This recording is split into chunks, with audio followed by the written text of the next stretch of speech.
Hello, in this video I'm going to show you how to create a backup of your data on Motorola Edge 70.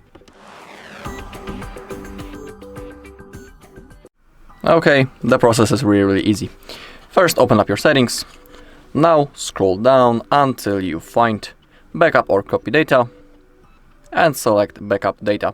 We won't use the Android switch because this option is only for bringing the data into our device from another. You can also read it down below, so we'll have to use the backup data option above, and we'll use our Google account for that. First, make sure that when it comes to the backup details that photos and videos and other device data are turned on.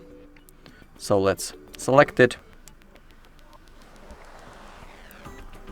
Now we can close it up. Okay, when you can see those two icons, it means that everything is enabled. And also click on other device data, and down below you'll be able to see your Google account that you are currently logged into.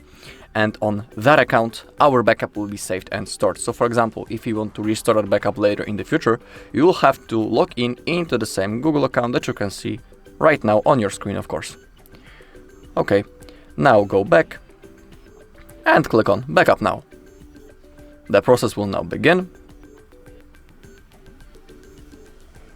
Okay, in here a small circle appeared, and as you take a look, it's slowly fulfilling.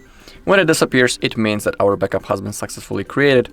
We'll also see a notification on the bottom if everything goes successfully. So I'll see you in a second.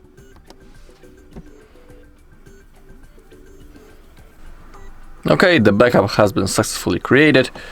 On the other device data that you can see that it has been created 3 minutes ago, and also as you click on backup details, you can see them writing here. So my messages has been copied, device settings, and also all of my apps. So everything went just like it should.